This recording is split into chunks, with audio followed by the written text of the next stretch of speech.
Hello and welcome to the Dawnless Days Total War, a Lord of the Rings total conversion mod for Total War Attila that has just been released to the general public. We are playing on the first full release of the mod, version 1.0, which is technically still a beta, so it may be a little rough around the edges, and I expect that there will be some bugs, glitches, and unfinished features. However, I'm nevertheless very much looking forward to playing this.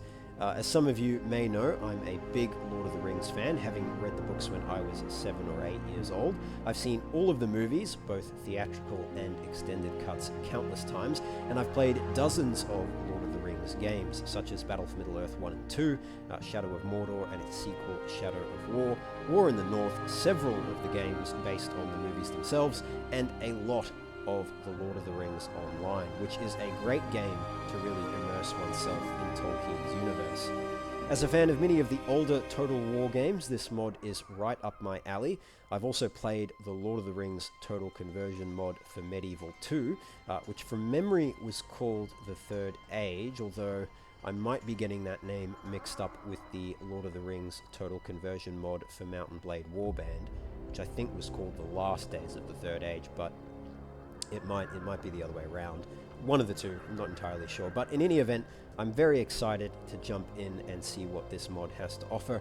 I'm sure it will be a marked improvement over the Lord of the Rings Total Conversion mod for Medieval 2, which is in no way intended to be a slight to that mod or its developers. That was an excellent mod for an excellent game, but this is a newer mod on a newer engine, so I'm just keen to see what it has to offer.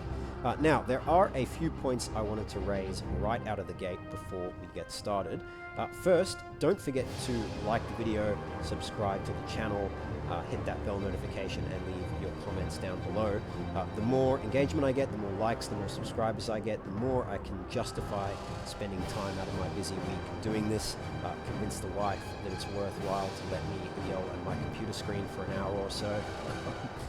This isn't my main job, it's just a hobby for me, but I enjoy it, I find it entertaining, I hope you guys do as well, and the more engagement and subscribers I get, the easier of a time I'll have in convincing everyone that I should continue to spend my time doing this. Second, where to download and install, where to download the mod and how to install it. Well, the only place to get this mod is Nexus Mods. There is a Steam Workshop page, but you can't actually download the mod via Steam Workshop or subscribe to it. The Steam Workshop page only exists for the purposes of redirecting people to Nexus Mods, where they can actually download the mod. I did a bit of digging around in the mod Discord and read their FAQ, and apparently that's due to legal reasons, so they can't host it on the Steam Workshop or indeed on ModDB because of various legal reasons. So the only place they've been able to host it is Nexus Mods, so you'll have to go there to download it. It's a pretty simple download. It's only about 8 gigs, one zip file, so download that, extract it, and then copy or move the mod pack files that are in the zip file into your Total War Attila data folder. Congratulations, you've installed the mod, and to get it working, all you do is open up your Total War Attila launcher, go into the mod manager, make sure all of the mod packs are enabled, and make sure that the load order correlates with the number of the mod packs. So all the mod packs in this mod, there are 6 in total, they're all listed and numbered 1 to 6, so just make sure that they're in that load order, 1 being at the top of the load order and 6 being at the bottom. And then you're done and it's ready to play. Of course, don't have any other mods enabled alongside it, just because I don't know if they'll be compatible or not. Modding, mod at your own risk. If you know that they're compatible, then go for it, but I don't know of that. So if you want to play this, just do that, and you're ready to go and you'll have a great time. Now, the third point, you'll notice that the music playing in the background is not the excellent masterpiece of a soundtrack from the movie trilogy by Howard Shore. It's a different soundtrack. This is the original soundtrack for the mod, but it's not a soundtrack which comes with the mod by default. So if you just go to the Nexus Mods page and you download the main zip file and install it, you will have the movie trilogy soundtrack by Howard Shore. But because I'm creating content for YouTube and I'm going to upload this, I don't want my video to get slapped down by copyright strikes. So I've also downloaded and installed a sub-mod, which is available on the Nexus Mods page, which replaces the music from the movie trilogy with an original soundtrack for the Dawnless Days mod. So that's what you're hearing in the background at the moment, and as we play through the game, it's all original music, which is similar to, in style, the Howard Shore soundtrack, but it's not the same. So theoretically it should avoid my videos getting copyright strikes. Now, if you're not a content creator, you don't have to worry about that sub-mod. Just download the main mod. You will get the whole Dawnless Days experience with the movie trilogy soundtrack, which of course is second to none in terms of setting the vibe for a Lord of the Rings game. I would really much rather be playing it with that, but unfortunately if I do that, I won't be able to upload this video to YouTube without getting slapped by the copyright gods. So that is what it is. Alright, that's pretty much everything. Now, let's get started with the game. So the main feature of the mod is this War of the Ring campaign. That's pretty much the main campaign. There's no prologue as yet. As you can see, it's still the regular Attila prologue here, the Gothic Wars. I don't know if you can still play the prologues without it crashing while the mod is installed. I haven't tried, and I wouldn't recommend you try, but you can if you want to. So there's no prologue. There's the War of the Ring campaign. You can play it in multiplayer. There aren't any being hosted right now, but earlier... Actually, no, there are. There's one. Here we go. War of the Ring. 2 War of the Rings going. Sorry. But yeah, so you can play it in multiplayer if you have some friends and you want to play through a War of the Ring campaign. Maybe you and your buddy are going to team up as Rohan and Gondor, or Isengard and Mordor, or maybe go head-to-head as Gondor and Mordor, or whatever. You can do that. There are some campaigns open. We're of course going to play single player, but it seems to work, as far as I can tell, reasonably well in multiplayer, so that option is available to you. Historical battles, they have put in 2 historical battles. We've got the Battle of the Five Armies and the Battle of the Fords of Isen.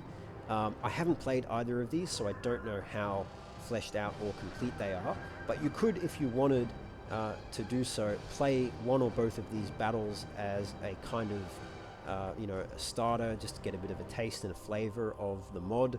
You could play these essentially in lieu of a prologue before you get stuck into your proper War of the Ring campaign. But we're not going to play them. We'll just jump in with the War of the Ring campaign, but I just wanted to flag them so you guys know they're there. You can also, of course, play custom battles and multiplayer battles and the quick battles as well. And that's pretty much it. So why don't we go ahead and we'll jump in with a War of the Ring campaign. We'll start a new campaign here, and we can see all of the umbrella factions. I guess these are the races, I don't know what you would call them, but let's say the overarching umbrella factions, and then underneath each of them there are 1 or more sub-factions. So we have the Northmen here, and they have the sub-factions of Dale and Rohan. Dale is led by Brand, up here in the north of Middle-earth, up near the Lonely Mountain northeast of Mirkwood. If you've played Lord of the Rings online, you will know where Dale is. You'll remember Brand. You'll know all about Lake Town and all of that, and you'll have travelled some of this area. If you've read the Hobbit books, or the Hobbit book rather, or watched the Hobbit movies, you'll also be familiar with the Dale lands and Brand as a character as well. So we've got this faction. We've also got Rohan, led by King Theoden, down in Edoras. Of course, everyone will be familiar with that if you are familiar with Lord of the Rings. We all know the Horse Lords of Rohan from The Two Towers and Return of the King. So they're down there. Then we've got the Dunedain. Currently there's only one faction, which is Gondor, led by the steward Denethor.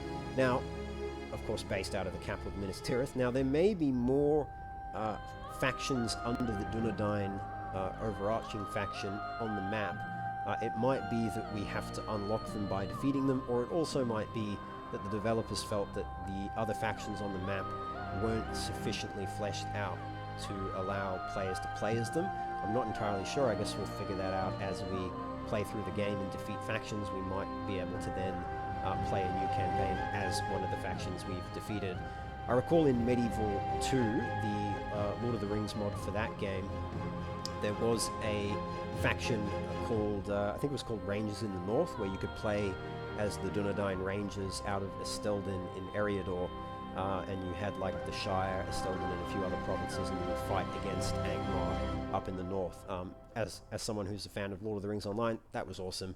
It was really fun to play both as the Rangers and also as Angmar, and so hopefully that'll be an available faction, if not right now, then potentially at some point in the future, either as we unlock it or as the developers finish fleshing out those other factions around the map.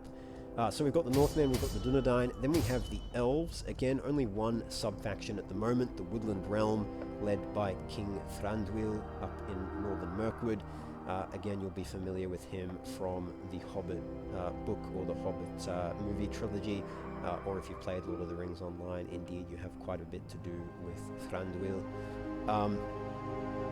So only one Elven faction. Again, I suspect there will be more Elven factions. There's probably one for Lothlorien.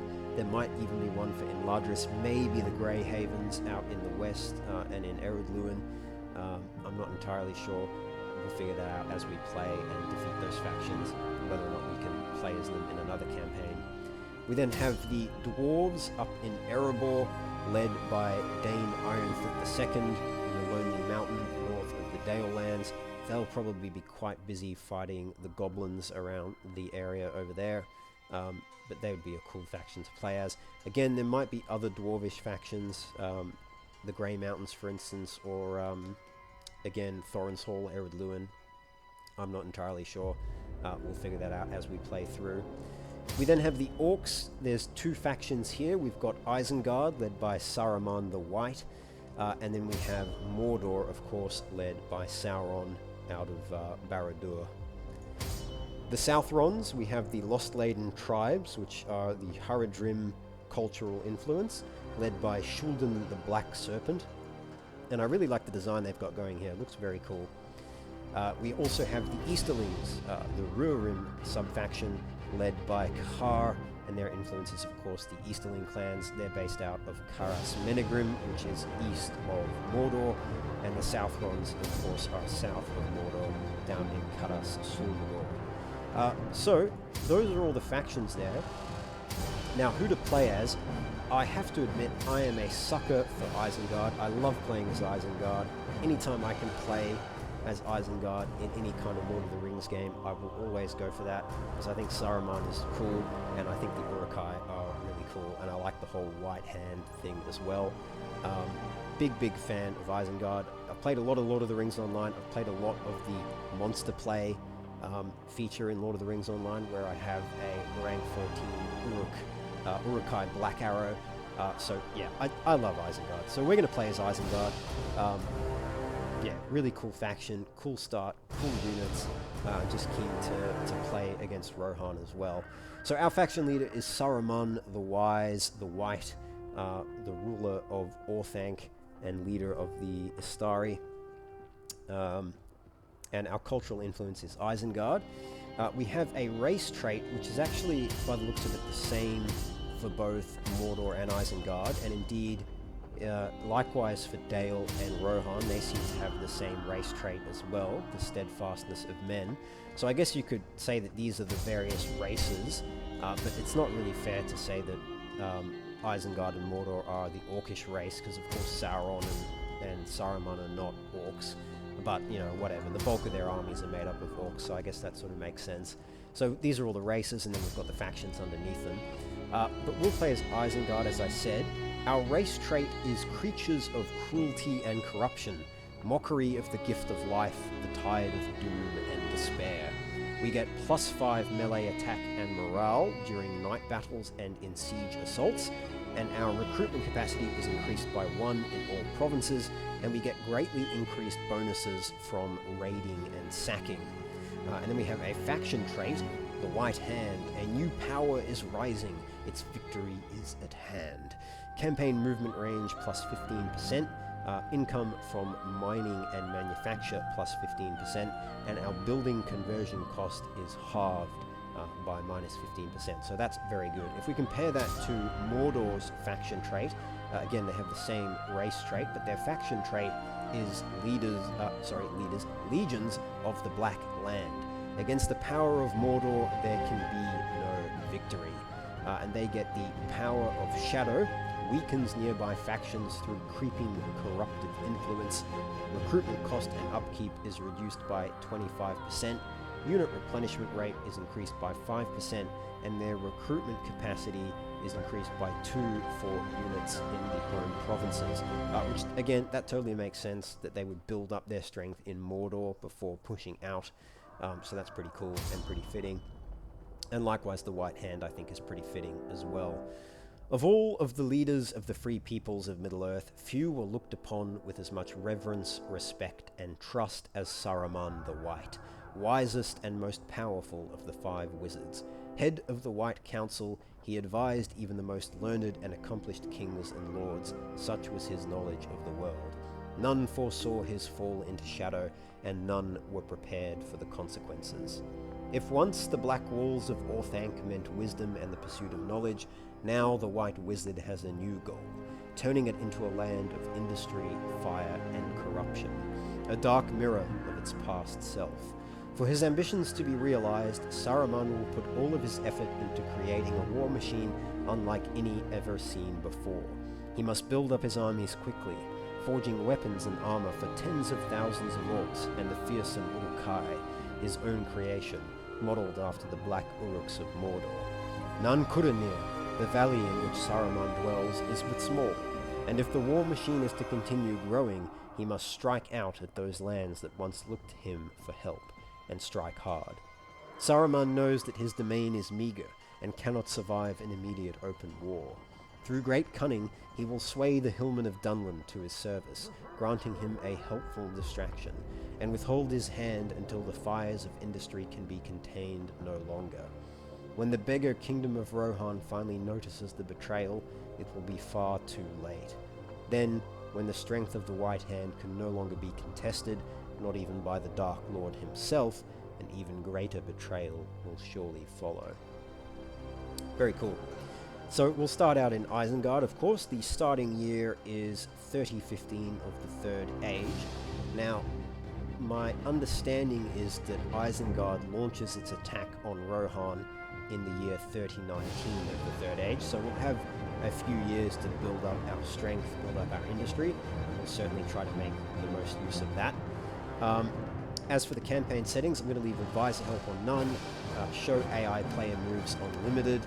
That just shows when you end the turn, it shows all the AI moves. Battle realism mode, I'll leave that turned off, and likewise with battle time limit, I'll leave that turned off as well. Now, for the difficulty of the campaign, I did a bit of digging on the mod Discord, read the FAQs, asked some questions, etc. And everyone told me that the mod was balanced for normal difficulty. However, I did see some feedback saying that if you play on normal, after your campaign sort of gets going, it will just become way too easy. So we'll bump it up to hard, and we'll see how we go. If it's too easy as our campaign gets going, we'll increase it again maybe to very hard or even legendary. But we'll start off on hard and see how we go with that. And as I said, if it's too easy, we can always bump it up. But alright, I think we're good. Let's get started as Isengard.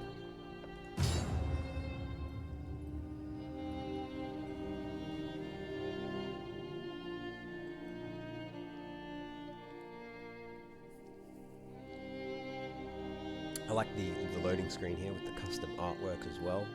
Very cool.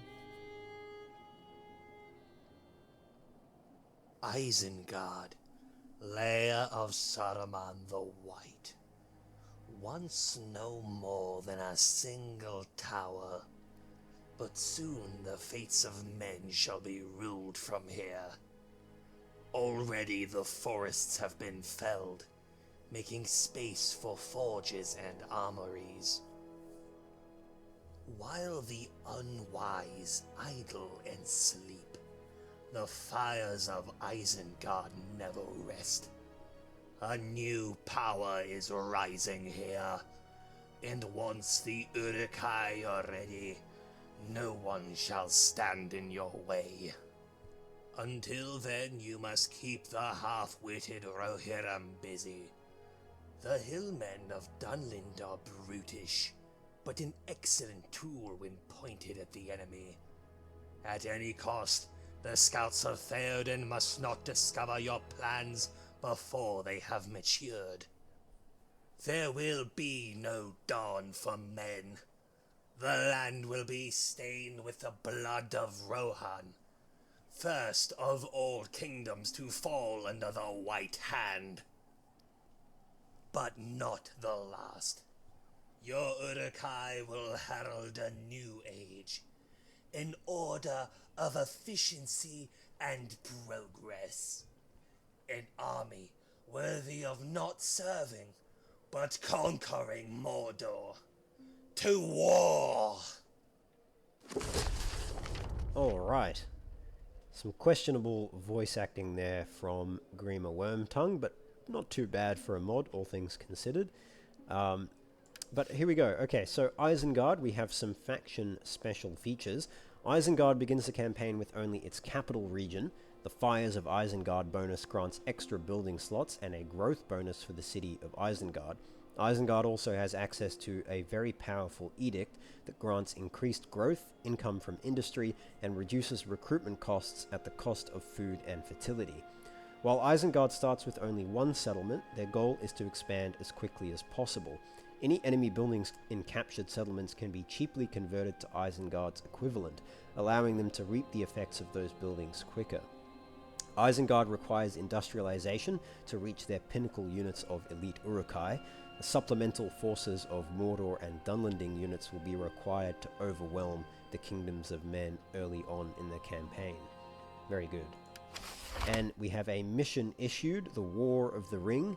One by one, the free peoples of Middle-earth fell to the power of the Ring. Word has spread from Barad-dur, envoys and lackeys announcing the rise of Mordor and the return of Sauron. The kingdoms of the free peoples have lost their splendor, their might, and their will to resist. We must seize this chance and make them bow before us. However, our enemies still possess formidable strongholds, symbols of power and hope. As all of those aligned with the Great Eye begin their march to join the fray, so must we. Together, we may yet lay waste to these age-old realms and their ancient seats of power. Welcome to the Dawnless Days campaign. This is the stronghold mechanic, the overall feature that will accompany you throughout the War of the Ring. To win the campaign, you will have to conquer and hold settlements from the good aligned factions based on a list that is specific to your faction. Each of them will grant you dominance points. While there are other ways to gain dominance, these will ultimately be the measure through which your campaign is won. Have fun and good luck. So we have to corrupt the following provinces by ensuring evil influence is above 50%, thereby increasing our dominance score: Anorian, Belfalas, Lebanon, Westamnet, Westfold, Sylvan Dwellings, Lorien, Dwarven Realms, Barding Heartlands, and there's one more here that I can't read, but presumably we can look in our objectives and see that in a moment. So our overall objective is to reach dominance level of 10, and the reward for doing so will be the power of Shadow Triumph. The forces of evil have triumphed over those who foolishly have sought to resist. Victory is ours, and the rule of all of Middle-earth all but certain. Great. Very good. Alright, well, here we are. Quite a bit to go through before we get going with anything.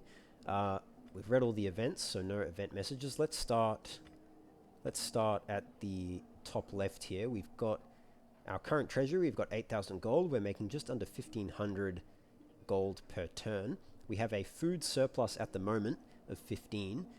If this is low, we'll need to produce more food. As our faction grows, we'll need a larger supply of food, and if it runs low, we might encounter problems with public order, military integrity, and attrition. We're currently in early April in the year 3015 of the Third Age. We can see our race trait effect here and our faction trait effect. We have a dominance level of 1, and we have a small food surplus, which is giving us 1 additional growth and 1% additional replenishment. Your faction is benefiting from a surplus of food. Very good. We've got our events over here. We have our forces. We have Snarsk, an agent, a ruffian over here in, what is this? Westamnet near Edoras. We'll deal with him in a bit. We've also got Ugluk over here leading the Fangs of Orthanc. We've got a few units here. We've got Ugluk with the White Hand Stormers. tier 4 very heavy melee infantry. We've then got 2 units of Uruk-hai raiders, tier 2 very light melee infantry.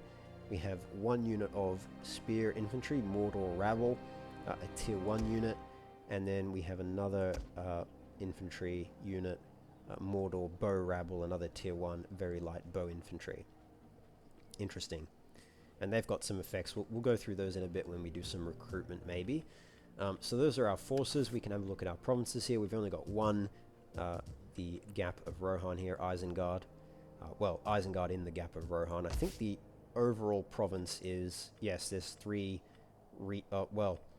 settlements in this province, the Gap of Rohan, Dunseld and Ginberg, which are both held by Rohan.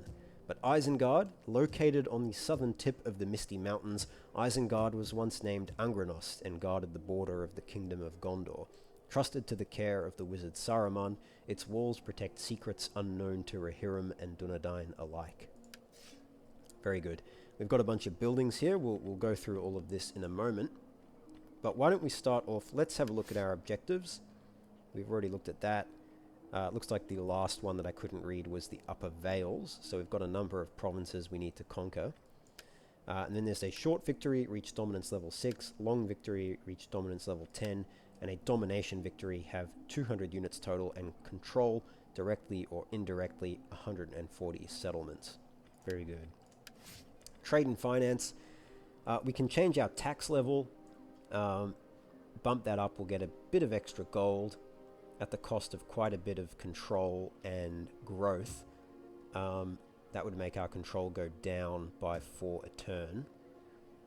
And I think we want as much growth as possible so that we can keep expanding our building slots. So I probably don't want to tax it too high.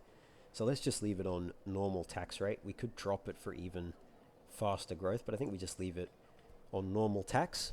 Get 1,500 income. We're not doing any trade with anyone. We'll have a look if we can change that in a bit. And then a summary here just tells us a bit more about our expenses and all of that. That's fine. We don't need to look at that in too close of detail just yet. Let's have a look at our faction summary. So we can see here we've got Saruman at the top of our chain of command here, with Lurtz, Ugluk, and Mog just underneath. Ugluk is our general. Lurtz, by the looks of it, is our heir. Yes, he's our heir. We could change that to Ugluk or Mog, but I don't see any reason to do that. We'll leave it as Lurtz. And then we have some other nobles, Nulzaf, Malhur, Morskai, Shakbug, and then some candidates, Logbuz, Shakbug, and Ugluk. Okay, interesting. Interesting. And we've got some offices we'll need to fill out there and some stuff to do there. We have the summary tab, which doesn't tell us too much now. We can see our influence is going down by a little bit per turn, and the Wildmen tribe and Rohan influence is going up.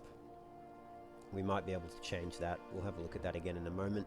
Then we've got the records tab and the stats tab. So back to the chain of command, let's have a look at Saruman. We can see he's a rank 1 statesman with an influence of 51. He's got 1 skill in command, 10 skill in governance, so he'll make a great governor.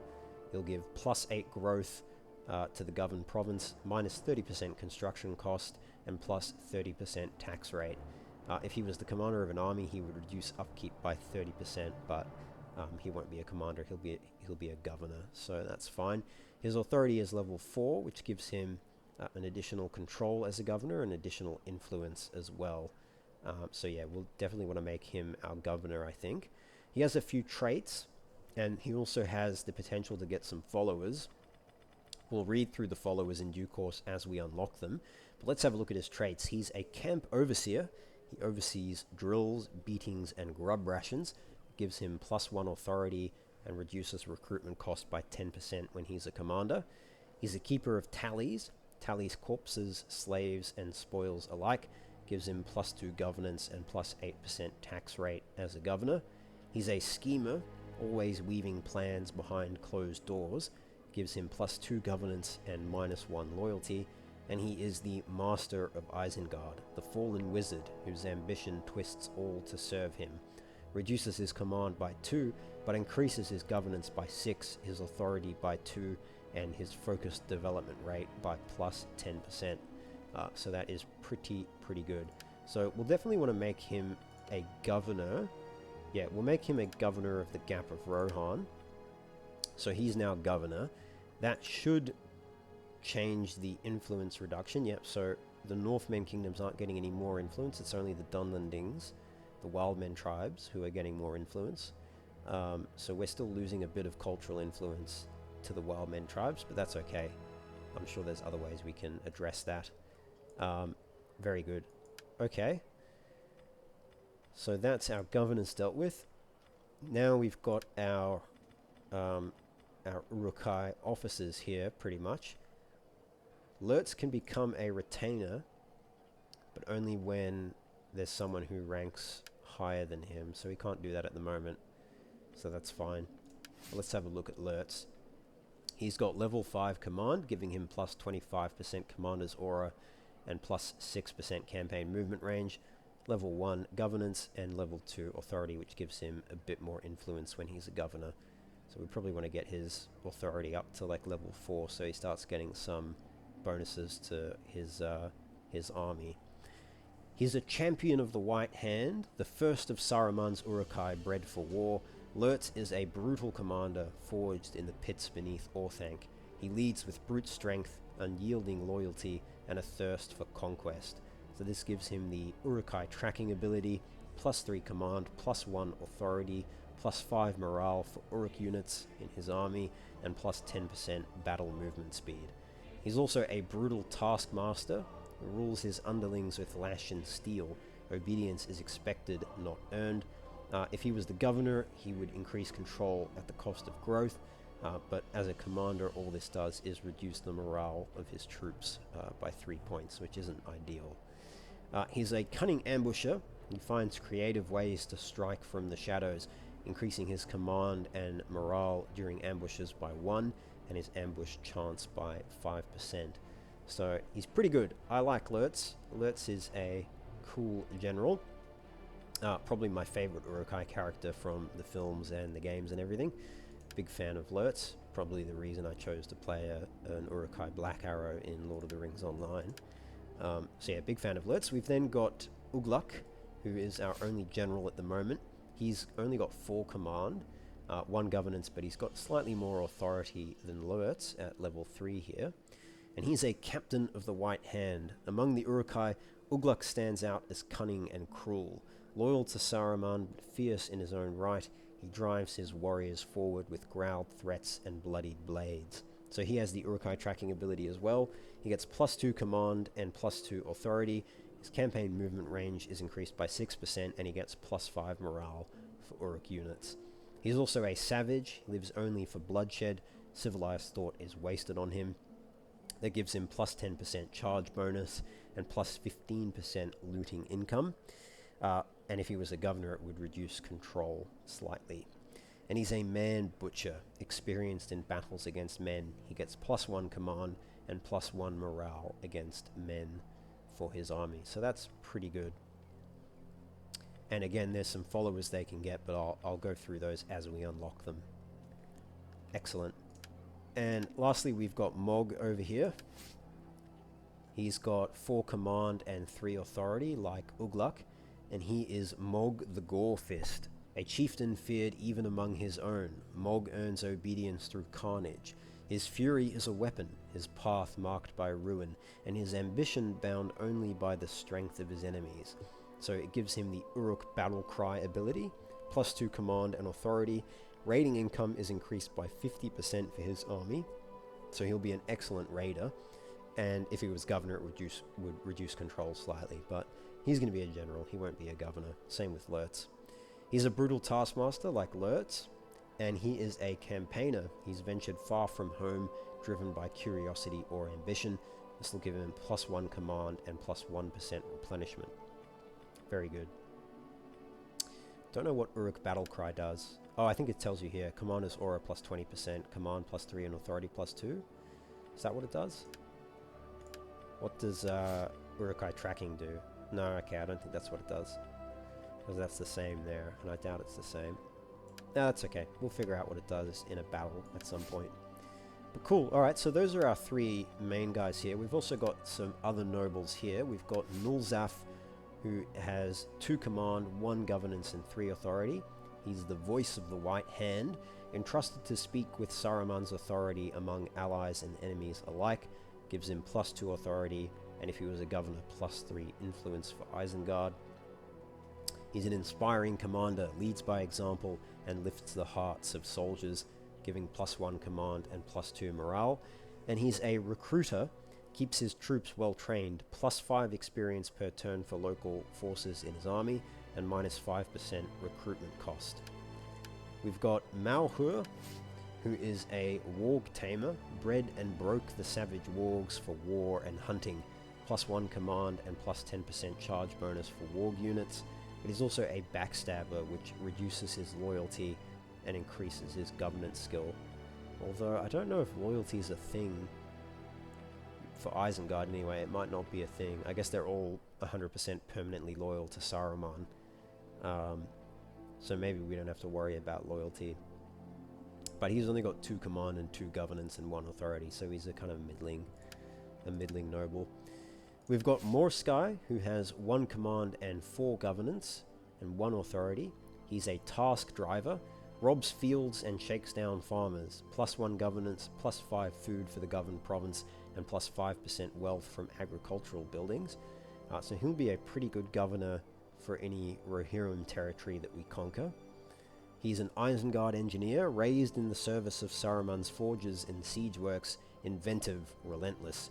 Gives him +2 governance, -10% construction time for the governed province, and reduces enemy siege holdout time by -2, or -4 if it's a city port. But presumably he has to be commanding an army to get that benefit.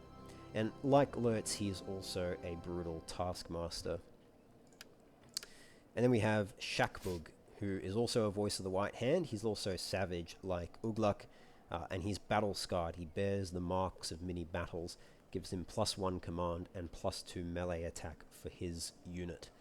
And he's got 2 command, 1 governance, and 3 authority.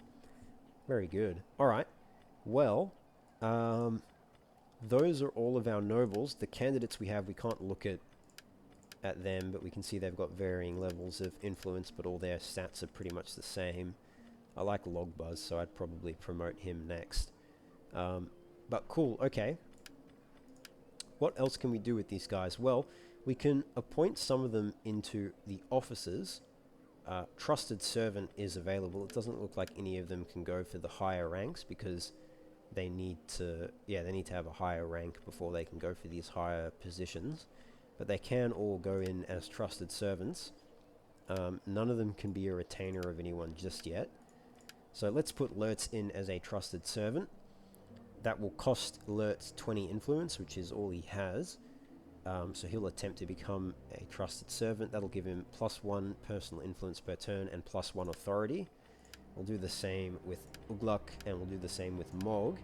And then for the last slot, I think we'll put Morsky in there, because he's going to be a good governor eventually. So we'll put him in as the last Trusted Servant. And that deals with that. We've already made Saruman a governor, but what we can do, I mean, we could promote a noble from here into the chain of command, but I don't think we need to. Loyalty is not really an issue. So what we'll do instead is we will embezzle funds, and that pretty much deals with our opening moves for faction tab.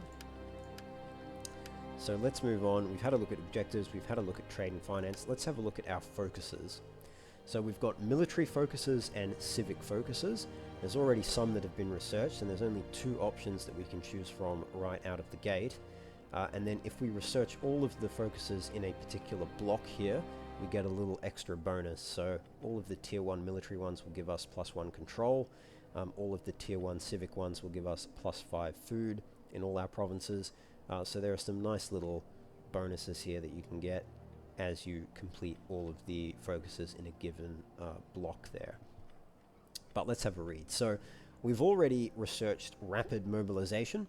The ever-decadent kingdom of Rohan withers at our doorstep. The time has come for a new power to arise. To aid it, the White Hand calls upon its servants from the mountains and wilds.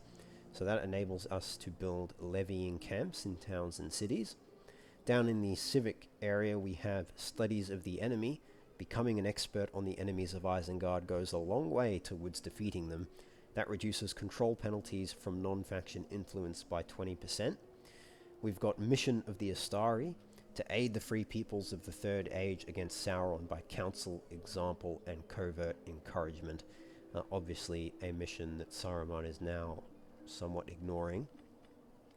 And Emissary of Manwë. It was Manwë, chief of the Valar, that placed Kurumo, Maya of Aule, as leader of the Order of Istari in their mission to Middle-earth. So Kurumo is Saruman, he's the leader of the Istari, and that gives us +5 melee attack and defense against the power of Shadow, which obviously isn't relevant to us now because we've switched sides, but cool. Alright, that's fine. And then for our options here, we can go with Uruk Fury. The orc rabble from Lugburs will limp and scatter away before the might of the Uruk-hai of Isengard, a perfected form of life, unafraid of the sun, unwavering and ruthless. It'll give +3 morale for Uruk units, and enables the building of the fighting pit. And then we've got for the civic option, contacts with the Dark Tower. Orthanc and Barad-dur stand united, and Sauron dispatched some Mordor orcs to help Saruman get his operation up and running. That'll give us +5% wealth from manufacture. Now, if we have a look at some of the other focuses, and I'll read the flavor text as we research them, but we've got Rage of the Dunlendings, which gives +3 morale for Wildmen units. We have Aggressive Scouting Parties, which gives an attrition reduction from weather and terrain, and increases campaign line of sight. We've got Training Facilities, which increases recruitment capacity and enables us to build the next level of the barracks, a levying complex. And we'll have a look at what those buildings do and what they enable us to recruit in a moment. And then we've got Military Industry, which reduces upkeep by 5% for all units and allows us to build supply distributors and blacksmiths. Down in the civic section, we have Sickening of the King's Mind, which gives us +200 food, -5% industrial building construction cost, and -5% military building construction cost. That seems pretty good, because our food is only 15. If we can get a bunch of extra food, then we can just build whatever buildings we want. So that seems quite good. We might get that next after our first focus, which I think we'll go with this one over Uruk Fury, because we're going to build up our economy first before we launch an attack against Rohan. We've got History of the Ring, which starts the Hunt for the One Ring mission chain. We have Witchcraft Experiments, which increases our growth and influence. And we have Construction Works, which reduces the cost of buildings by 10% and allows us to build a material supplier. So that could also be quite good as well. We'll probably go with this one, and then this one, and then this one. That's what I'm thinking, but yeah, let's consider that. Alright, well, we'll go with this one first, certainly, I think. I think there's more value to us early on. I mean, it's only the year 3015. We've got a little bit of time until canonically we wage our war against Rohan, and I think we should use as much of that time as possible to build up our strength, get some nice, good size, strong, high-tier Uruk-hai armies going. So let's go ahead and focus on the economy for now. So we'll get contacts with the Dark Tower. That'll take 3 turns to complete, and then we can do some of these other focuses next. Diplomacy-wise, we only know of 3 factions right now. We've got the Dunlending tribes, led by Wulfdan, strength rank of 10. They're unreliable and aggressive, and they hate rival empires. They're currently at war with Rohan, and they do have some nice trade goods, furs and timber, but I don't think we can trade with them because the sea route from their capital cannot be established, and we're not connected by land, which is unfortunate. We have the Goblins, led by Radgash, strength rank of 6. They're unreliable and aggressive. They're not at war with anyone at the moment. They kind of like us, we've got a bit of a diplomatic affinity, so they're friendly towards us. The Dunlendings are only neutral towards us because they condemn our treaties with Rohan. We have a non-aggression pact and military access with the Dunlending tribes. And then lastly, we've got Rohan. They're neutral to us. Slight improvement to the relations here. We have a non-aggression pact with them, and they're at war with the Dunlending tribes, of course. And they're quite strong. Strength rank of 2. They're loyal, or Theoden's loyal anyway, and he's indifferent with empires. So he just wants to maintain his current borders. Very good. Alright, let's have a look at the Dunlending tribes. You cannot tame the wilds. Remember this as you speak. So they don't want a military alliance. Not that I would probably want one anyway, because I'd get dragged into war with Rohan. So we're really just using them as a distraction against Rohan. The goblins... Servant of the Eye, be welcome to my war camp. Do you bring word from the master? I do not, but they don't want military access or an alliance. Of course, they don't want to be my puppet. They might take a non-aggression pact, though. No, they rejected. You may be my blood brother, but I cannot fight your wars and mine. Well, I wasn't asking you to. I just wanted us to not go to war. Anyway, they're not going to come down here anyway. They'd have to go all the way around to get here. So that's fine. And Rohan, guests are not allowed in the golden hall of Meduseld so armed. Leave your weapons with my guards, and let us sit by the hearth and talk. So we've got that non-aggression pact. We could get a trade agreement, but they don't want it. It won't give us much money anyway, and we'd have to break it eventually. So I don't think there's really anything else we can do, so I think we'll just leave them alone. And this is us. Our strength rank is 15. We have steadfast trustworthiness, and our dominance level is only 1. We're not at war with anyone, which is good. And we have, as I said, a few treaties here. So that all looks fine. That all looks fine. Alright, well, we now need to have a look at Isengard itself and see about starting to build it up. So the only trade good we have in Isengard is iron. We've got good settlement strength and wall strength. Our control is not great yet, but it is going up quite quickly per turn. 15 food, we've got good base fertility and a decent income right now of 800 gold. Control is limited, and summer for another 6 turns, giving us +6 growth. And right now we're getting a reasonable amount of growth per turn. It's going to take a while to get another population surplus right now, but that's fine. We have a population surplus at the moment of 12, and we can spend that on developing undeveloped land, which I think we should do. I don't think there's any benefit to having an idle population surplus, so we may as well use this to develop the land and keep building up our capital. So let's go ahead and do that. That gives us another 3 building slots to use. So let's have a look at our buildings. So what can we do here? We can upgrade Isengard itself, presumably Orthanc and its walls, from a tier 2 settlement to a tier 3 settlement. There's only 4 tiers in total. That'll cost a lot of gold though, 6,300. We've only got 8,000. But what'll it do? It will increase the growth of the province. Okay, it's pretty much, it doubles the growth, doubles the food consumption, increases the control slightly, gives us 5 more dominance points, 50 more wealth from subsistence, doubles the road development. We have the same walls, we get more siege holdout time, we get more influence, and our garrison gets a bit better. We get 4 Uruk-hai crossbows, so the 2 archers become crossbowmen. We get more Uruk-hai infantry and white hand stormers, and instead of the half-orc axes and spears, we get a berserker and some wargs of Isengard, and we get an additional onager as our siege defense. So that's not bad. We've got the levying camp. Have I read the flavor text for this? Located on the southern tip of the Misty Mountains. I did read this. Isengard was once named Angranost and guarded the border of the Kingdom of Gondor. Trusted to the care of the wizard Saruman, its walls protect secrets unknown to Rohirrim and Dunedain alike. And then we have the levying camp, where wild men are gathered and trained to fight under Saruman's banner.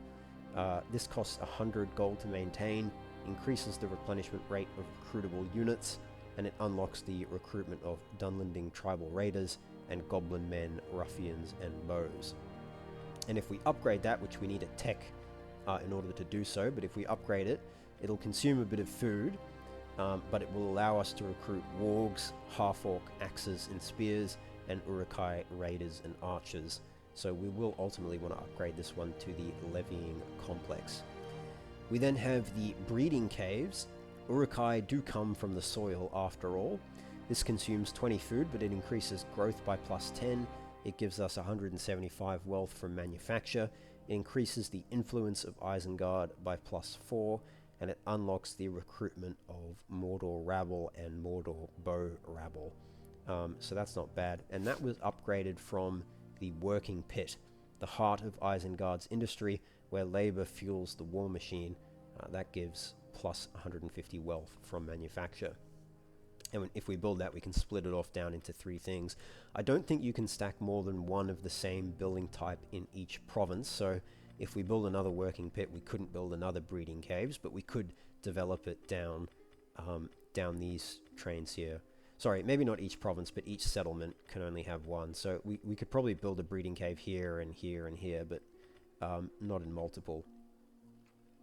Although these will be towns, not cities, so they'll have slightly different buildings anyway, I guess. But okay, alright, so that's the breeding caves. We'll have a look at these ones as we get to them. We then have the draft maker. The potions brewed here fuel the strength of Saruman's forces, plus 80 food from reserves, plus 200 wealth from culture, and plus 4% replenishment to our armies. That was upgraded from treated soil. The land is tainted and twisted to serve the needs of Isengard. That gives pretty much, just slightly lower bonuses of the same type. And ultimately we can upgrade this into a draft factory to increase the bonuses there even more. So that's not bad. We then have the Scouts Rest, which is a city outpost, a place for scouts to regroup and report on enemy movements. It costs 600 gold a turn to maintain. It consumes 20 food, increases control by +2. Campaign movement range for enemy armies is reduced by 15% in the province, and it provides an additional garrison of some half-orcs, Uruk-hai infantry, and goblin men bows. That was originally just a watchtower.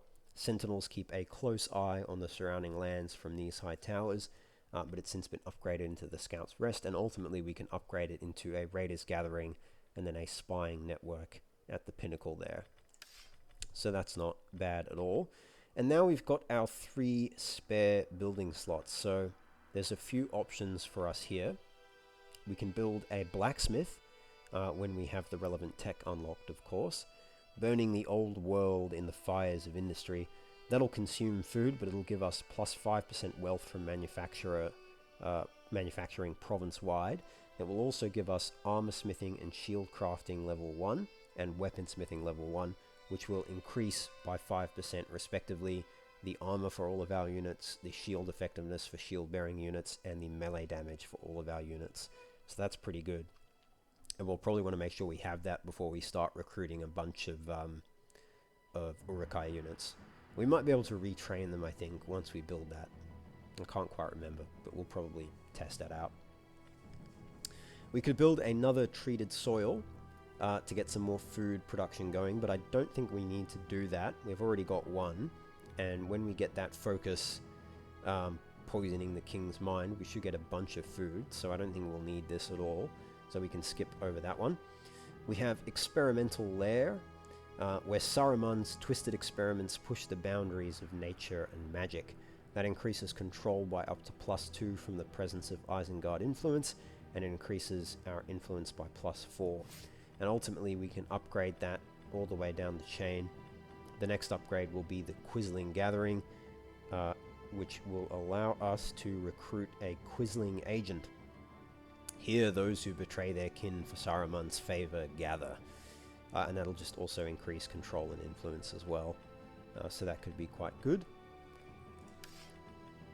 Next up we have the Orc Gathering, a mustering ground where Isengard's orcs gather before being sent to war. That will increase wealth from commerce by 150. and it can then branch off down into a number of different options here. First up is the butcher, fresh meat, though the source is often questionable. This will increase food from commerce and wealth from commerce, but again, we don't really need food. The cells, dark and damp, prisoners of war are kept here until their fate is decided. It'll consume a bit of food, but increase control. Not really needed, at least not in Isengard. The chieftain's cabin, the humble abode of a Dunland chieftain loyal to Isengard. It'll consume food, but will increase control up to +1 from the presence of Isengard influence. It'll reduce corruption by 10% and by 5% in adjacent provinces, and it will enable the recruitment of chieftains. I don't think we need to worry about corruption in our capital, but as we conquer other territories, that might become more relevant. We've got the labor camp, forced labor camps where the weak are driven to fuel Sharky's ambitions. I think Sharky should have an E after it. In any event, they probably should have used the black speech version and called him Sharku. But anyway, this will consume 15 food, but it will increase growth by +8, reduce control by -1, but we'll get 175 wealth from manufacture and +10% wealth from all buildings in the province, which is pretty good. And then last, the fighting pit, which we haven't yet unlocked. Orcs hone their brutality in these blood-soaked pits. It'll consume food, but it will give us +15 experience per turn for local armies in the province and +2 morale for all recruits.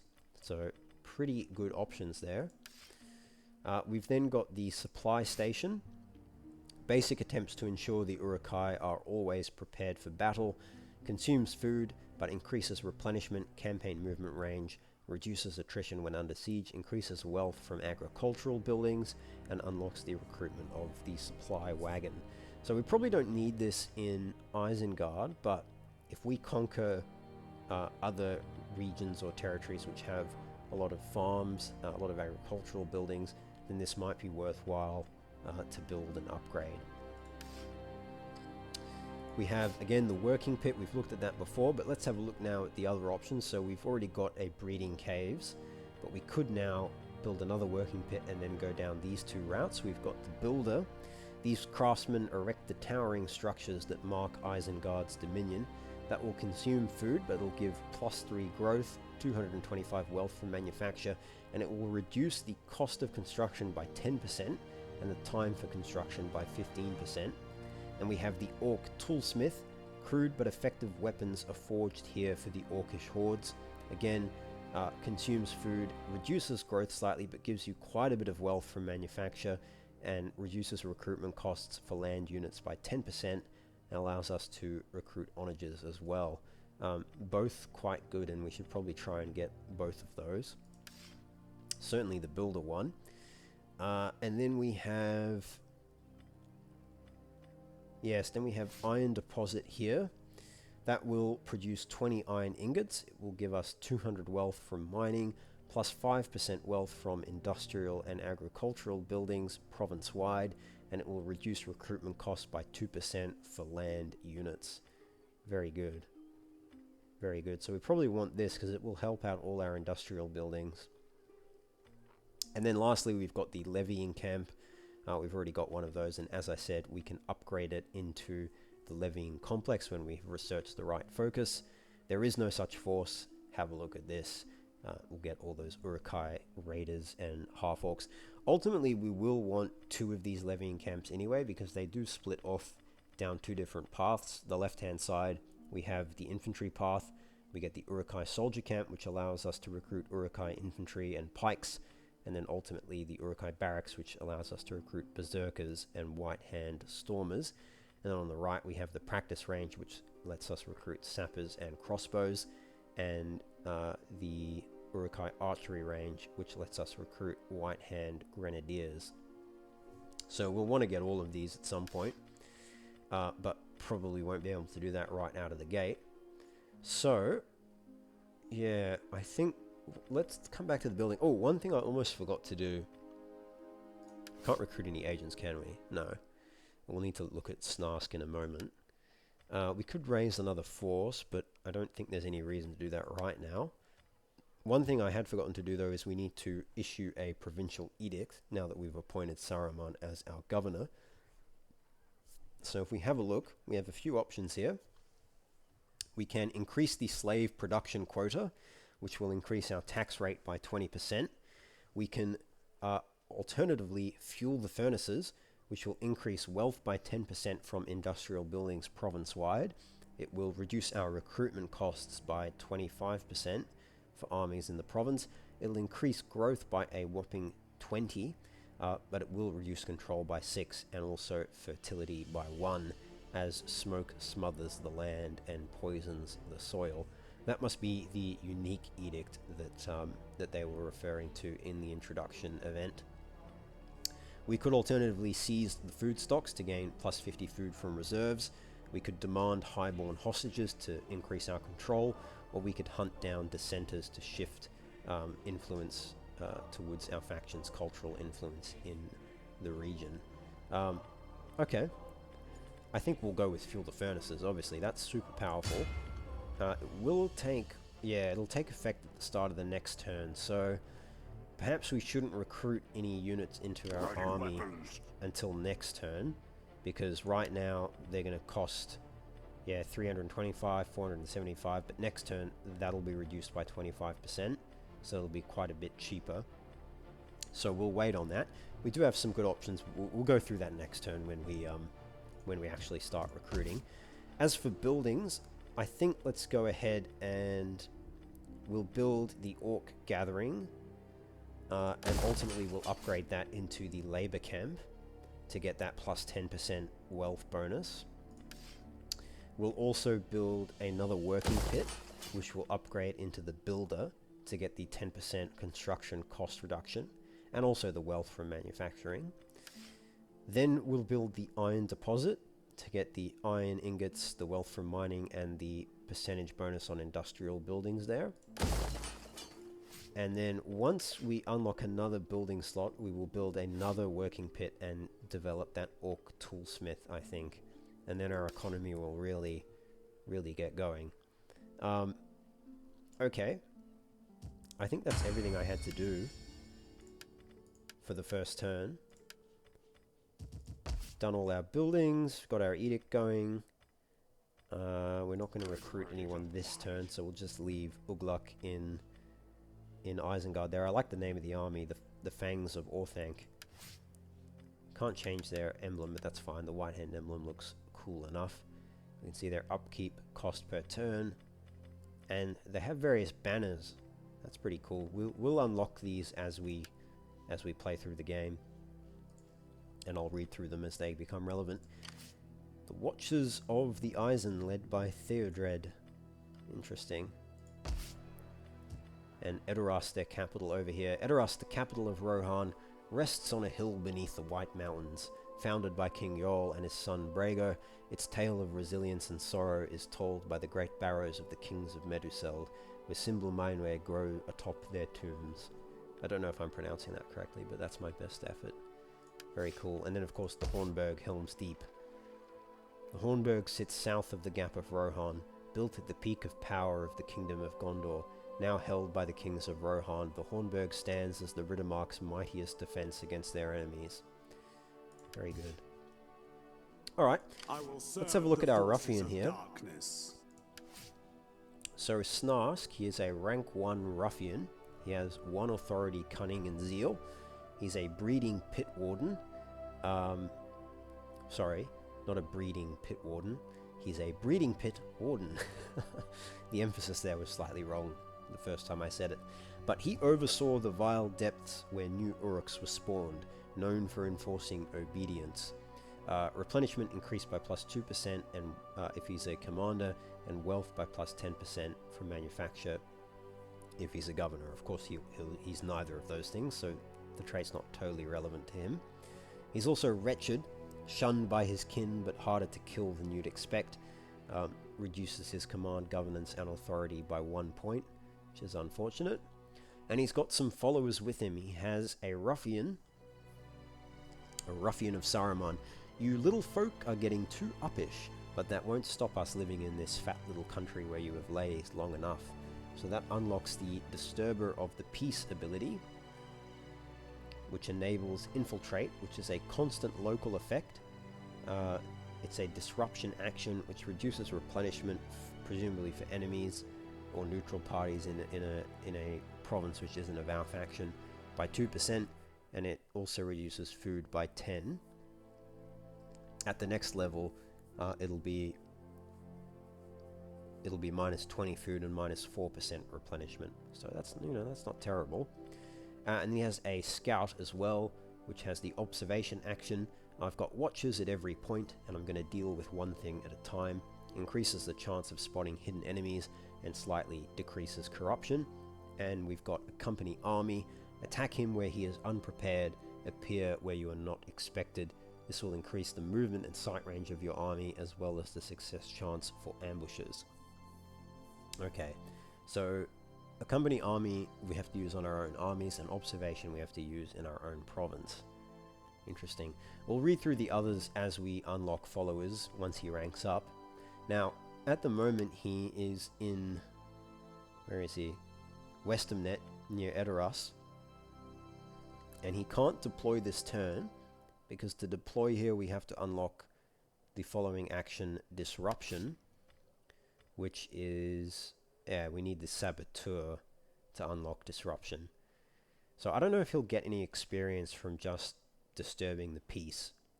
So I think we move him back to Isengard and have him either join one of our armies or deploy in Isengard, so that he will gain some experience. And we can see the Dunlending tribes have the Wolves of the Dark, led by Skelda over here. Ready. So yeah, let's go ahead and deploy him here. It'll increase the chance of spotting hidden enemies and slightly increase control. And he should get experience now. So our control is going to go up quite quickly, which is good. And yeah, that should get his rank going up. But yeah, we'll see. Alright, I think that's everything we have to do. Oh, I've encountered Gondor. We've established contact with this faction and may now establish relations, or should we see fit, make war with them. I must have somehow, I don't know how I established contact with them, but probably when moving Snarsk. If we have a look at Denethor, he's strength rank number 1 there. We wish for no strangers in the land at this time, unless they be mighty men of arms in whose faith and help we can trust.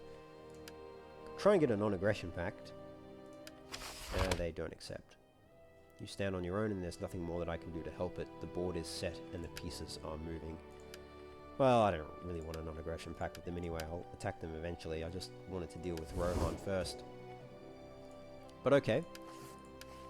I think we're all good. I think we can go ahead and end our turn. So let's go and do that. I might drop a save here just in case. Done all our setup now, but let's go ahead and end the turn. Oh, it's a nice quick turn. Political obstruction. When one is climbing the greasy pole, there is but one rule: hunt or be hunted. Your candidate has been blocked from office by your opponents. What will you do? Well, I could forget it,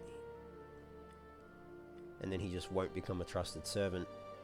Or I could try... well, he doesn't have any influence to spend himself, so I would have to decree it by spending my own influence. That's fine, let's decree it. So, Morsky is a trusted servant. We succeeded in appropriating some funds. We got 111 gold. Lurtz is a trusted servant, and so is Ugluk, and the other guy, Mog, should be as well. Yep, they're all trusted servants now, which is good. We can embezzle funds again. And no one can go to the next level until they hit rank 2, so it'll be a while before we can get that. The goblins have declared war on Lothlorien.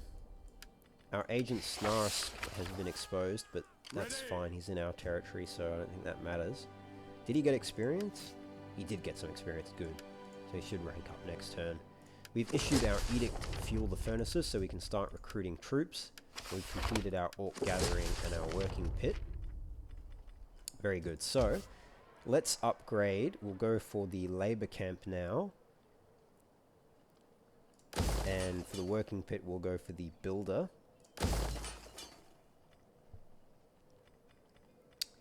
And I think that's fine. That'll take a few turns to complete. By the time it completes, we should be able to get some more food. And let's go ahead and recruit some units. There are also these special units we can recruit. I think these are like, they're kind of like mercenaries, but not really. I'm not too sure what the difference is here. But I think we're recruiting them from... Yeah, I don't know. Anyway, I'm not going to worry about that. I mean, actually, are they the same? Do we have any that are tribal raiders versus... So they have 198 upkeep, whereas the special unit version has also 198 upkeep. So, I don't know. Are the stats the same? 27, 40... Let's just... can I select it? No. Okay, I've pinned it. It looks like the stats are the same. 27, 41, 25, 5. 27, 41, 25, 5. Yeah, they seem to be the same. Okay. So I guess they're just like mercs that you can hire instantly. Probably cost a bit more, do they? 850, yeah, so you don't get the recruitment cost reductions to the special units. Very good. But alright, let's hire some more troops. I think we'll build some more spearmen. Get 4 units of Mordor rabble. Ultimately, we're going to be fighting the Horse Lords of Rohan, so more spearmen makes sense. And let's get another few bow units. Oh, we can only get... Okay, can only get one more. Maybe we'll get some Goblin Men bows next. Let's have a look at the differences between all these guys, actually. So we've got the Mordor Bow Rabble, which is Tier 1 very light bow infantry. 250 units or individuals in the unit. Upkeep of only 74. But they're not as good, presumably, as the Goblin Men bows, which are a Tier 1 light bow infantry. They have only 190 individuals in the unit, and they're slightly higher upkeep, but they have better stats. 25 melee attack and defense, 23 melee defense, better charge bonus.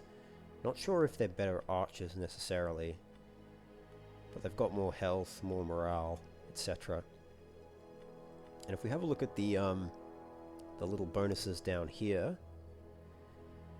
you can see the Mordor Bow Rabble is a rabble, the worst of the worst, the scum raised as fodder to be sent as sacrifices. Training level controls how much morale is lost due to combat shocks and fatigue. We have Forced Discipline, where there's a whip, there's a way, my slugs, move it. That will increase their speed and morale for 15 seconds at the cost of fatigue.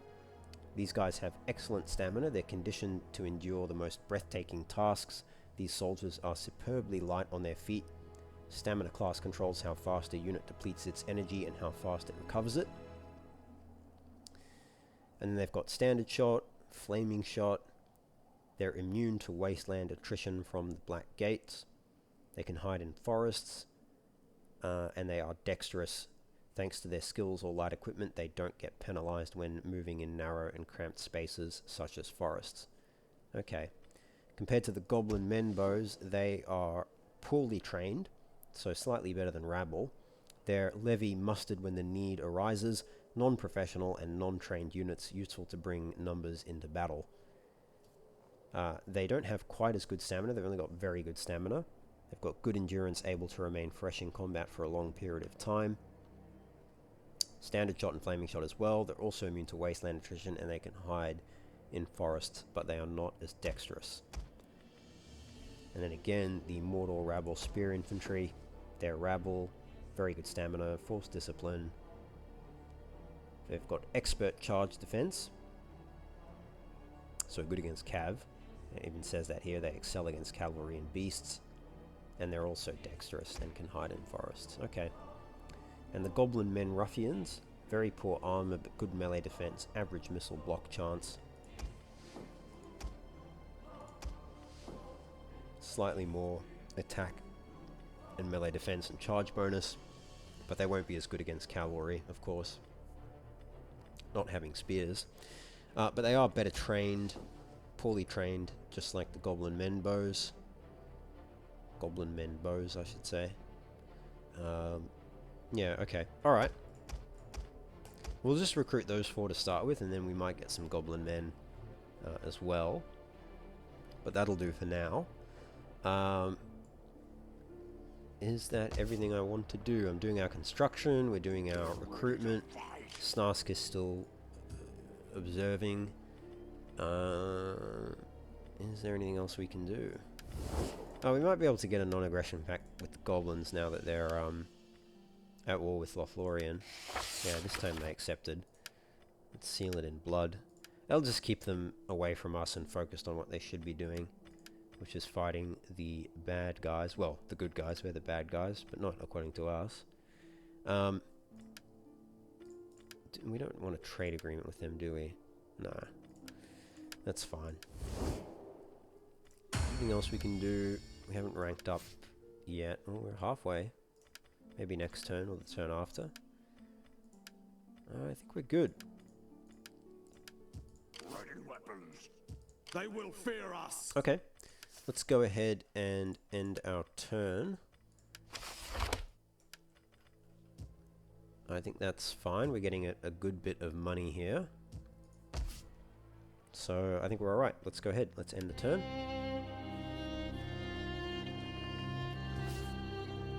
One more turn and we'll finish our research there. Fuel to feed the fires. One of your orc overseers in charge of armaments has raised concerns about meeting the deadline to arm so many troops. They don't have the means to work the furnaces night and day. What do you suggest? Well, we've got 2 options. Second option is we can go down to the Gap of Rohan, travel down the Isen River into the Gap, felling any tree in your path. The Horse Lords of Rohan may not take kindly to this transgression. It's unclear what effect that would have, but they might declare war on us before we're ready. And they're much stronger than we are at the moment. Fangorn Forest. The furnaces are roaring with ample firewood harvested from the slopes outside of Isengard. The forest of Fangorn lies on our doorstep. Burn it. So that will give us plentiful fuel for 5 turns, which will reduce construction costs by 10%, increase wealth from industrial buildings by 10%. Well, I mean, that seems like a good option. I mean, I'm sure it won't come back to bite us in the butt in the future, right? There's nothing else in the forest, is there? Nah, we'll be fine. Okay, so yeah, we won't take the Gap of Rohan. We'll take the canonical roleplay option, given that we're intending to kind of follow roughly what Saruman actually did in terms of the timeline. We'll take this Fangorn Forest option and burn Fangorn Forest for fuel. And we've successfully embezzled some more funds. Nice. Bit of extra money is always good. We've got enough money now to upgrade Isengard to tier 3, but I think we'll hold on to our cash for the moment and wait for some of these other constructions to finish so that we get more construction cost reductions. Saruman has gained a rank, as has Snarsk. We've recruited some units. We've completed our iron deposit. Let's go ahead and recruit some more troops. This time I think we'll get 2 Goblin Men Ruffians and Goblin Men Bows. And then next time we'll get some Dunlending Tribal Raiders. But that's good for now. And let's have a look. Saruman's gained a rank. So let's deal with that first. He doesn't have enough influence to embezzle any more funds, so we'll have to leave him for the moment. But that's fine. Let's have a look at his rank. So we get a follower now. We have a lot of options here. 9 in total. We've got engineers, which will reduce enemy siege holdout time. Presumably you have to be a commander, or if you're a governor, you'll get plus 5% wealth from industrial buildings in the governed province. So that's pretty good. Get that torch out of here. You'll blow us all to Barad-dur. And didn't I tell you those ladders need to be twice the size? Worthless maggot, must I do everything myself? We have the cutters, the tree cutters.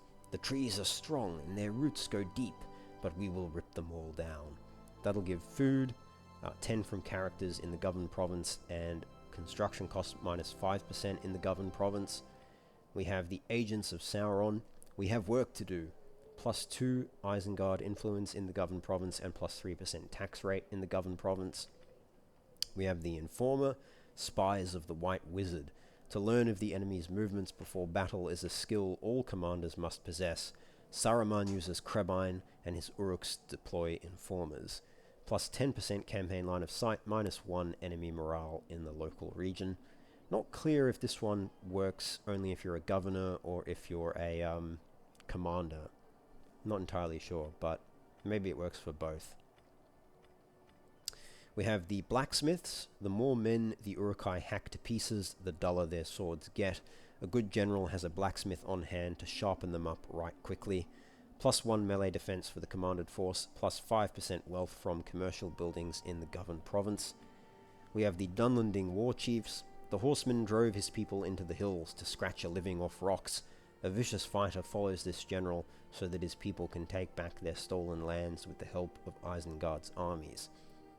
This one gives +10% charge bonus for infantry units and +10% raiding income, but you have to be a commander to get those benefits. The Warg Keeper. Even the Uruk-hai know to keep wargs housed in pits, lest an army becomes a tantalizing buffet. This Uruk-hai has warg pits dug in whichever camp the commander resides. Upkeep cost reduced by 5% for warg units, and charge bonus of 5% for those units as well. But again, you've got to be a commander to get that benefit. Uruk-hai commanders, you will run as if the very whip of your master is behind you, because it is. Get moving, scum. Campaign movement range +5%, and battle movement speed +5%. But again, you've got to be a commander. And lastly, bodyguards. This Uruk's skill with the sword and spear are enough to defend their commander, but not enough to remain loyal. Whips and torture have bent this Uruk to obedience. So it reduces hostile agent success chance and increases melee defense and attack for the commander's unit. So obviously those bonuses at the bottom there are only useful if you are a commander, but theoretically this hostile agent success chance could be useful for even Saruman as a governor. If anyone tried to assassinate him, having bodyguards would help reduce the chance that they would succeed. But I don't think anyone's going to try and assassinate us, so I think we're probably okay. But alright, what do we go with? Well, all these last 4 are not useful for us as a governor. Only these first 5 are potentially useful, assuming the Informer applies to governors as well. But I think we'll go with the cutter first to get the food and the construction cost reduction. I mean, the wealth from commercial buildings is a bit We want wealth bonuses to industrial and manufacturing, because that's what we're really leaning into. So the engineers would actually be better than the blacksmith. So, but I think we'll go with the cutter first, because we want ultimately that 10% construction cost reduction, and then maybe the dark agent is better than the engineer. Depends if we get more of a benefit from the increased tax rate over the increased wealth. But anyway, we'll go with the cutter first. We can figure that out later. So yeah, very good. Lock that in, and 2 more turns for those buildings to finish. Get ready to fight. And we can upgrade Snarsk as well. And I think we do want to get him Saboteur eventually to get that disruption action. But until then, maybe we just increase how good he is at doing these actions, you know, his scouting abilities. So if we bump that up to level 2, a company army is a bit better in sight range and movement range, and the ambush success chance and observation will have a higher chance of spotting enemy agents and will increase control even faster. Could also go with bumping up his ruffian ability, which reduces his chance of being detected.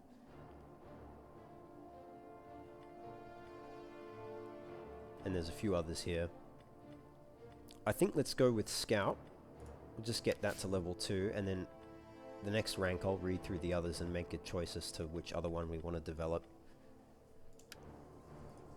But I think that's good for now. So we'll get even more control there. And we're getting tons of growth, so it won't be too long until we have another building slot unlocked. But okay, I think we're good to go. done everything I can do from a political point of view. We're recruiting. We've got our stuff constructing. Okay. Alright, I think that's fine. Let's go ahead and end turn there.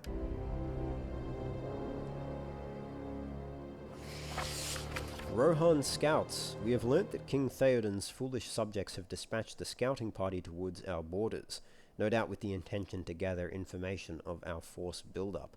They must suspect something is awry. A mission will soon be issued. Interesting. So we've completed development of the contacts with the Dark Tower. Very good. We've recruited a bunch more units. Also good. I think we keep recruiting. I think let's get another 2 spearmen. Because it sounds like we're going to have to fight some scouts at some point. Unless that's resolved through an event panel, I don't know. But we'll see what happens with that mission. But we'll, ultimately we're going to fight Rohan, so spearmen are always good. And let's get 2 Dunlending tribal raiders as well. And that will probably do us for now. We could also raise another force. Maybe we'll do that next turn after we recruit these guys. I will serve the forces of darkness. He's still getting experience, so that's good. Leave him doing that. He's been exposed again, but that's not a problem. I think that's everything there. Saruman can't do anything. Neither can these guys. Alright. One more turn until those are done. We have a new focus. This time we'll go with Sickening of the King's Mind. Saruman's sorcery intensified the poisoned words of Grima Wormtongue to create fear, indecision, and dependency in the mind of Theoden King, making him helpless, aged, and lethargic. We'll get plus 200 food and a further construction cost reduction for military and industrial buildings. Very good. Alright, I don't think there's anything more that we need to do. So let's go ahead and end the turn there. Oh, and then we go, we've got something that's popped up here. The Scouts of Rohan. Mission issued. We have learnt that King Theoden's foolish subjects have dispatched a scouting party towards our borders, no doubt with the intention to gather information of our force build-up. They must suspect something is awry. Eliminate them, down to the last man. Leave no survivors, lest they may foil our plans before they have matured. Defeat the following army in battle. First muster of Edoras, Scouts of Rohan. We have to do that in 3 turns. And if we succeed in eliminating them before they learn of our preparations, then we will have we'll get a reward of plus 1,000 gold to our treasury. Snarsk has gained another rank as well. We've finished building those buildings. We've declared war against the Scouts of Rohan. I like that. So it's created a new faction to allow us to have some skirmishes with Rohan without actually being at war with Rohan itself. Because of course we don't invade Rohan proper until the year 3019 of the Third Age. So we've got quite a bit of time to go. We're only in early June. We've done 5 turns. And yeah, we've encountered the Scouts of Rohan there, and they're of course trespassing in Isengard, gathering information. And our fertility is, yeah, down to average because of fueling the furnaces. Observation is giving plus 5 public order and campaign spotting chance. Our control, we're restoring order, which increases our growth, morale, recruitment cost, replenishment, and tax rate. And we've got 2 more turns of summer. We could now upgrade Isengard to tier 3, but I think we'll keep saving our money. It's not a huge bonus that we get from that, so let's save our money for the moment. Because ultimately what we do want to do actually is, I think, muster a new force, but we'll need to sally out and attack this army. They will fear us. But let's rank up Snarsk first. So we could go for the rank 2 Ruffian and then look to get something else, but I think let's we'll leave that until later. I'd like to get one of these other ones, so let's read through them. We've got Prudence. This agent is cunning and diligent, being always well prepared and prudent to ensure his success. Improves his capabilities generally. Get more line of sight, a lower chance of being wounded after failing, an increased critical success chance, reduces enemy success chance against the agent, and increased campaign movement range. We have Rogue. Unlocks the assault action, send out your warg riders, inflicts major damage to a specific unit in the army. We also get the kill horses action. An army relies on its horses. Once they go missing, the soldiers will have more weight to carry on their backs, reduces the campaign movement range of the targeted army, and increases fatigue. Interesting, so both of those will target a foreign army.